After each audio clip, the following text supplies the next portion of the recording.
Hello friends, कैसे हैं आप लोग। उम्मीद करता हूँ बहुत अच्छे होंगे। तैयारी अच्छे से चल रही होगी। दोस्तों, मैं अपने YouTube channel GS exam solution में आपका बहुत बहुत स्वागत करता हूँ। दोस्तों, आज हम बात करने वाले हैं UP triple S C PET history का प्रिपरेशन के बारे में। तो आज हम history UP triple S C PET का हिस्ट्री प्रिपरेशन करेंगे, जिसमें आज का मुख्य टॉपिक है जैन धर्म। जैन धर्म से दोस्तों क्वेश्चन बनेंगे ही बनेंगे।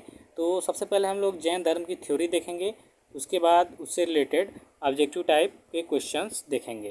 तो चलिए स्टार्ट करेंगे वीडियो स्टार्ट करने से पहले आप लोग चैनल पर नए हैं दोस्तों, तो प्लीज़ चैनल को सब्सक्राइब कर लीजिए और अति महत्वपूर्ण प्रश्नोत्तरी के साथ साथ थ्योरी का आनंद लीजिए, जो आपके यूपी ट्रिपल एस सी पेट के हिस्ट्री के मोस्ट इंपॉर्टेंट क्वेश्चनों में से मैंने सिलेक्टेड और इम्पोर्टेंट क्वेश्चंस लिए हैं, जो आपके लिए बहुत ही बेहतरीन साबित होने वाले हैं। तो चलिए स्टार्ट करते हैं आज का वीडियो। तो नंबर वाइजिंग देखेंगे दोस्तों। सबसे पहले थ्योरी थ्योरी के बाद हम लोग देखेंगे इससे रिलेटेड और इम्पोर्टेंट क्वेश्चंस। देखिए, सबसे पहले पहला पॉइंट है आपका, जैन धर्म के संस्थापक एवं प्रथम तीर्थकर ऋषभदेव थे। देखिए, बहुत ही इंपॉर्टेंट क्वेश्चंस है कि जैन धर्म के संस्थापक एवं प्रथम तीर्थकर कौन थे। वो ऋषभदेव थे। याद रखिएगा दोस्तों, ऋषभदेव क्या थे, तो जैन धर्म के संस्थापक थे और तीर्थकर थे।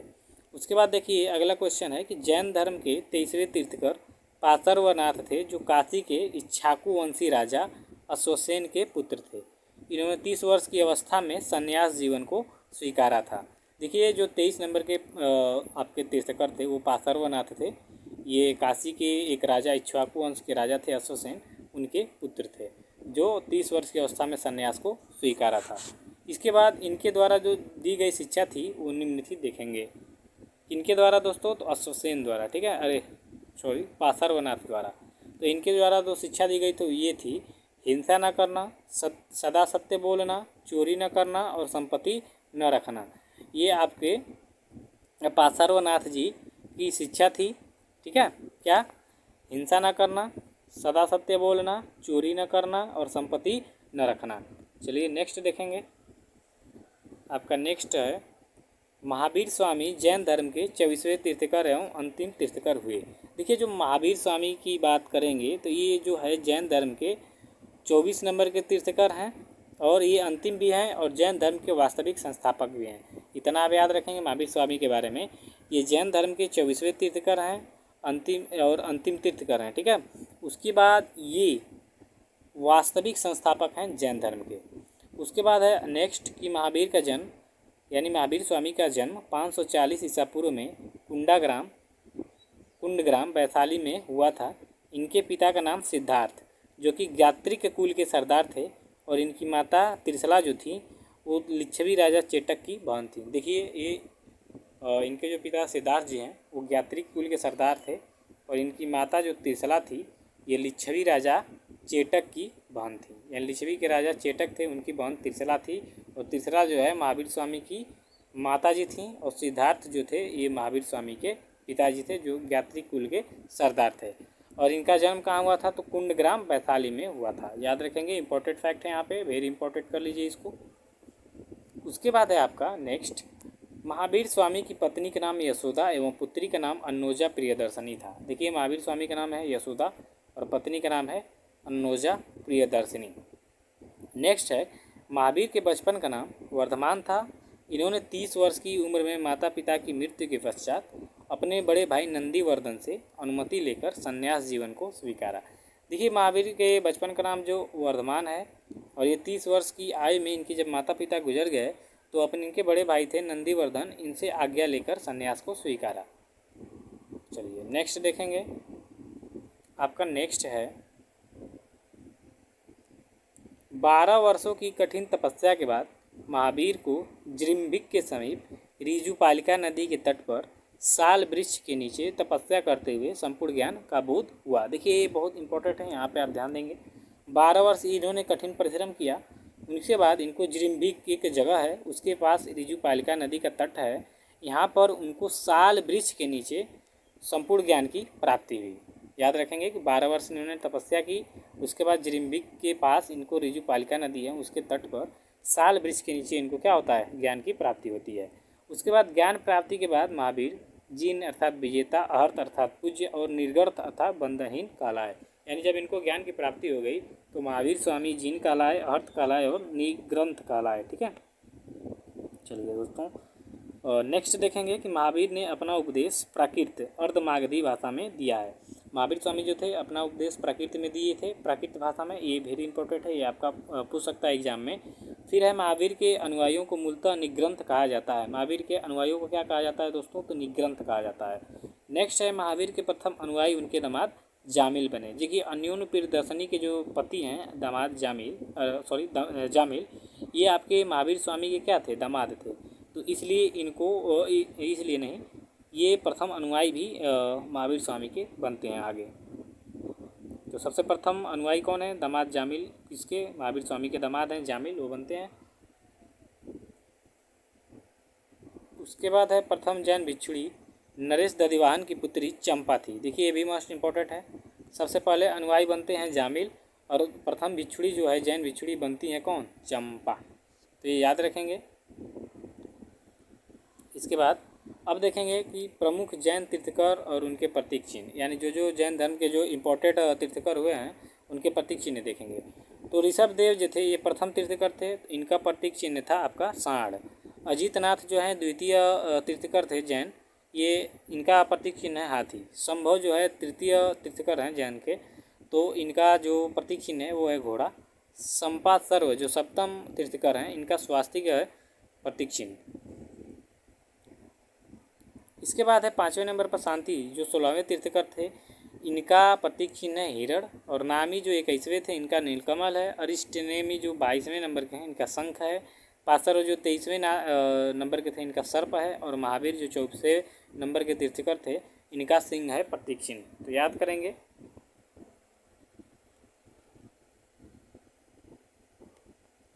चलिए ठीक है दोस्तों, आगे देखेंगे। नेक्स्ट है आपका लगभग 300 ईसा पूर्व में मगध में 12 वर्षों का भीषण अकाल पड़ा, जिसके कारण भद्रबाहु अपने शिष्यों सहित कर्नाटक चले गए। किंतु कुछ देखिए, ये एक तो कहानी है जब जैन धर्म आपका अलग होगा, मतलब 2 भागों में बट जाएगा, तो उसकी एक थोड़ी सी कहानी है। थोड़ा सा कहानी के माध्यम से समझेंगे तो समझिए कि लगभग 300 ईसा पूर्व में मगध में 12 वर्षों का भीषण अकाल पड़ा, जिसके कारण एक भद्रबाहु हैं अपने शिष्यों सहित कर्नाटक चले गए। किंतु कुछ अनुयायी स्थूल भद्र के साथ मगध में रुक गए। तो भद्रबाहु के वापस लौटने पर मगध के साधुओं से उनका गहरा मतभेद हो गया, जिसके परिणाम स्वरूप जैन धर्म जो है वे श्वेतांबर तथा दिगंबर नामक 2 संप्रदायों में बट गया। ठीक है, देखिए क्या होता है कि जब मगध में 12 वर्षों का भीषण अकाल पड़ता है, तो एक भद्रबाहु और स्थूल भद्र 2 रहते हैं, जैन धर्म के प्रमुख व्यक्ति रहते हैं। तो जो भद्रबाहु हैं वो अपने शिष्य सहित कर्नाटक चले जाते हैं, लेकिन कुछ अनुयायी जो हैं जैन धर्म के वो रुके रहते हैं स्थूल भद्र के साथ। तो जब आपके भद्रबाहु वापस आते हैं मगध में, तो जो स्थूल भद्र के अनुयायी रहते हैं वो क्या होते हैं, उनका गहरा मतभेद होता है, जिसके कारण वहाँ से जैन धर्म 2 भागों में बट जाता है, एक श्वेतांबर और एक दिगंबर। तो देखते हैं श्वेतांबर और दिगंबर है क्या। देखिए जो स्थूल भद्र के शिष्य हैं वो श्वेतांबर कहलाया था, तो वे श्वेत धारण करने वाले थे। स्थूल भद्र के जो शिष्य हैं श्वेतांबर, वो क्या करते हैं, श्वेतांबर मतलब समझ श्वेतांबर जिसका सफ़ेद वस्त्र हो या श्वेत वस्त्र हो, तो श्वेत वस्त्र धारण करने वाले श्वेतांबर स्थूल भद्र के शिष्य थे। और भद्रबाहु के जो शिष्य थे वो दिगंबर थे, जो नग्न रहते थे। ठीक है, चलिए प्रमुख जैन समिति देख लीजिए कि प्रथम जो बौद्ध संगीति समिति यहाँ हो गया, संगीति जो होनी चाहिए। प्रथम बौद्ध जैन संगीति जो 300 ईसा पूर्व में पाटलिपुत्र में हुआ था, और उसका अध्यक्ष कौन था? स्थूल भद्र था। और द्वितीय प्रमुख जैन जो संगीति थी वो 6ठी शताब्दी में हुई थी बल्लभी में, और उसका क्षमा श्रावण क्या था? अध्यक्ष था। याद रखेंगे प्रथम 300 ईसा 2 बौद्ध जैन संगीतियाँ हुई हैं। प्रथम हुई है 300 ईसा पूर्व में जो पाटलिपुत्र में हुई है, और इसके प्रमुख जो अध्यक्ष रहते हैं स्थूल भद्र रहते हैं। द्वितीय हुई है 6वीं शताब्दी में जो बल्लभी हैं, ये क्षमा श्रावण इसके अध्यक्ष रहते हैं, बल्लभी में हुआ रहता है। ठीक है, और जैन धर्म के 3 रत्न हैं दोस्तों, देखेंगे सम्यक दर्शन, सम्यक ज्ञान और सम्यक आचरण, ये जैन धर्म के 3 रत्न हैं। उसके बाद है 5 महाव्रत हैं जैन धर्म में, अहिंसा, सत्यवचन, अस्तेय, अपरिग्रह एवं ब्रह्मचार्य। 72 वर्ष की आयु में महावीर की मृत्यु यानी निर्माण हो जाता है 468 ईसा पूर्व में, और बिहार राज्य की पावापुरी जो राजगीर में स्थित है। देखिए 468 ईसा पूर्व में 72 वर्ष की आयु में महावीर स्वामी की मृत्यु हो जाती है, जिसको निर्वाण हम लोग बोलते हैं। और कहाँ पे होती है तो बिहार राज्य के एक पावापुरी नामक स्थान है जो राजगीर में पड़ता है, वहाँ पे इनकी 72 वर्ष की आयु में मृत्यु होती है। उसके बाद क्या है दोस्तों नेक्स्ट कि मल्ल राजा सृष्टिपाल के राज प्रसाद में महावीर स्वामी को निर्वाण प्राप्त हुआ था। जैन धर्म के मानने वाले कुछ राजा थे, देख लेते हैं कौन कौन राजा थे। उदयन था, बंदराज था, चंद्रगुप्त मौर्य था, कलिंग नरेश खारवेल था, राष्ट्रकूट राजा अमोघ वर्षा था, चंदेल शासक थे। ये आपके जैन धर्म के मानने वाले कुछ प्रमुख राजा थे। उसके बाद क्या है दोस्तों कि खजुराहो में जैन मंदिर का निर्माण चंदेल शासकों द्वारा किया गया। मरुत्तर युग में मथुरा जैन धर्म का प्रसिद्ध केंद्र था। मथुरा कला का संबंध जैन धर्म से है। देखिए खजुराहो में जैन मंदिरों का निर्माण चंदेल शासकों द्वारा किया गया था। और मरुत्तर युग में मथुरा जैन धर्म का प्रसिद्ध केंद्र मथुरा कला का संबंध जैन धर्म से है। यानी मरुत्तर युग में मथुरा जो था वो जैन धर्म का प्रसिद्ध केंद्र था, और मथुरा जो कला है इसका संबंध आपके जैन धर्म से मिलता है। ठीक है, चलिए नेक्स्ट देखेंगे। अब ऑब्जेक्टिव टाइप के प्रश्न हैं जो आपको हल करने हैं। तो दोस्तों पहला प्रश्न है कि जैन धर्म के प्रथम तीर्थकर एवं संस्थापक कौन थे। तो आपके सामने ऑप्शन है ऋषभदेव, अजितनाथ, पार्श्वनाथ या महावीर स्वामी। तो जैन धर्म के प्रथम तीर्थकर और संस्थापक आपके ऋषभदेव थे, ऑप्शन ए सही हो जाएगा। चलिए नेक्स्ट देखेंगे फटाफट दोस्तों। प्रश्न 2 है कि जैन धर्म के 24वें एवं अंतिम तीर्थकर कौन थे। तो जैन धर्म के 24वें एवं अंतिम तीर्थकर आपके option B number Mahavir Swami ji थे। चलिए नेक्स्ट क्वेश्चन देखेंगे दोस्तों। प्रश्न 3 है कि महावीर स्वामी का जन्म कब हुआ था। तो महावीर स्वामी का जन्म जो है आपका 540 ईसा पूर्व में हुआ था। ये आपका राइट आंसर हो जाएगा। चलिए नेक्स्ट क्वेश्चन नंबर 4 देखिए। महावीर स्वामी के बचपन का क्या नाम था। तो महावीर स्वामी के बचपन का नाम वर्धमान था। याद रखेंगे दोस्तों, महावीर स्वामी के बचपन का क्या नाम था, वर्धमान था, ऑप्शन डी सही हो जाएगा। प्रश्न 5 देखेंगे। महावीर स्वामी के माता का नाम क्या था। तो महावीर स्वामी के माता का नाम तिरसला था, जो लिच्छवी के राजा चेटक की बहन थी। तिरसला, महावीर स्वामी के माता का नाम क्या था, तिरसला। इसके बाद है प्रश्न 6 है कि महावीर स्वामी की पत्नी का क्या नाम था। तो इनके पत्नी का नाम था यशोदा, ना कि यशोधरा। ठीक है, तो इनके पत्नी महावीर स्वामी की पत्नी का क्या नाम था दोस्तों, यशोदा नाम था, ऑप्शन बी आपका सही हो जाएगा। प्रश्न 7 देखेंगे कि महावीर स्वामी ने गृह त्याग कितनी वर्ष की आयु में किया।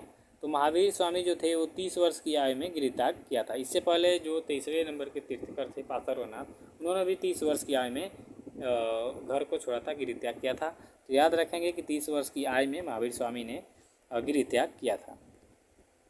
इसके बाद है प्रश्न 8, महावीर स्वामी को किस नदी के तट पर ज्ञान की प्राप्ति हुई। तो महावीर स्वामी को ऋजुपालिका नामक नदी के तट पर इनको क्या हुआ, जिरिम्बिक के पास ऋजुपालिका नदी का जो तट है वहाँ पे साल वृक्ष के नीचे इनको ज्ञान की प्राप्ति होती है, ऑप्शन डी सही होगा। यहाँ देखिए क्वेश्चन भी आ गया कि किस वृक्ष के नीचे महावीर स्वामी को ज्ञान की प्राप्ति हुई थी। तो साल वृक्ष के नीचे इनको ज्ञान की प्राप्ति हुई थी, ऑप्शन ए आपका सही हो जाएगा। प्रश्न 10 है आपका, महावीर ने अपना उपदेश किस भाषा में दिया था। तो महावीर स्वामी जो थे ये इन्होंने प्राकृत भाषा में क्या किया था कि ज्ञान देना प्रारंभ किया था, उपदेश दिया। ठीक है, तो प्राकृत भाषा हो जाएगा। इसके बाद क्वेश्चन नंबर 11 है, महावीर के अनुयायियों को मूलतः क्या कहा जाता था। तो महावीर स्वामी के जो अनुयायी थे उनको निग्रंथ कहा जाता था, ऑप्शन सी सही हो जाएगा। इसके बाद है प्रश्न 12, महावीर स्वामी के प्रथम अनुयायी कौन बने। तो जो महावीर स्वामी थे इनके प्रथम अनुयायी इन्हीं के दामाद जो प्रियदर्शनी के पति थे, यानी इनके पुत्री के पति जामिल, यही क्या हुए इनके सर्वप्रथम अनुयायी बने। तो ऑप्शन डी आपका सही होगा। प्रश्न 13 देखेंगे, प्रथम जैन भिक्षुणी कौन थी। तो प्रथम जैन भिक्षुणी चंपा थी, याद रखेंगे चंपा प्रथम जैन भिक्षुणी या प्रथम अनुयायी आपके जामिल थे, इनके दामाद, ऑप्शन ए सही होगा। मथुरा कला का संबंध किस धर्म से है। तो देखिए मथुरा कला का संबंध आपके जैन धर्म से है, क्योंकि मरुत्तर काल में मथुरा ही जैन धर्म का प्रमुख केंद्र था। तो जैन धर्म मथुरा कला से संबंधित है, मथुरा कला जैन धर्म से संबंधित है, सॉरी। और जैन तीर्थकरों की जीवनी किस में वर्णित है। यानी जैन जितने भी जैन तीर्थकर हैं इनकी एक जीवनी बनाई गई है जो किस में लिखी गई है। तो भद्रबाहु ने कल्पसूत्र की रचना की थी, इसी में सभी की जीवनी क्या है लिखी गई है, आपका सी सही हो जाएगा आंसर। इसके बाद है प्रश्न 16 कि महावीर स्वामी का प्रतीक चिन्ह क्या था। यानी महावीर स्वामी जो थे इनका प्रतीक चिन्ह क्या था। इनका प्रतीक चिन्ह सिंह था। सांड किसका था। ऋषभदेव का था। हाथी किसका था दोस्तों। आपका हाथी अजितनाथ का था। सर्प किसका था तो पार्श्वनाथ का था। ठीक है। और सिंह किसका था महावीर स्वामी। तो महावीर स्वामी का प्रतीक चिन्ह सिंह है। इसके बाद है 17 नंबर का क्वेश्चन, मौर्योत्तर युग में जैन धर्म का प्रसिद्ध केंद्र कौन था।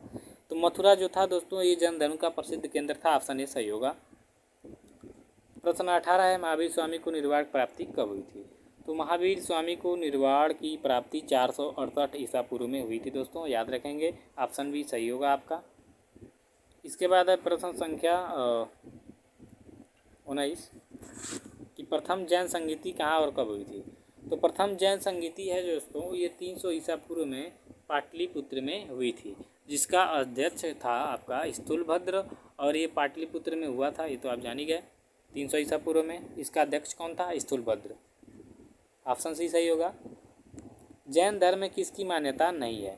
आपके सामने ऑप्शन है आत्मा, बी कर्मवाद, सी पुनर्जन्म या डी ईश्वर। तो जैन धर्म में ईश्वर की मान्यता नहीं है, बाकी सबकी मान्यता है।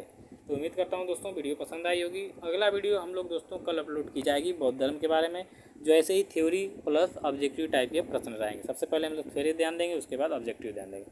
तो थैंक यू सो मच दोस्तों। वीडियो अच्छी आएगी तो कमेंट करें, शेयर करें और ज़्यादा से ज़्यादा लाइक करें और सब्सक्राइब करें। Thank you so much.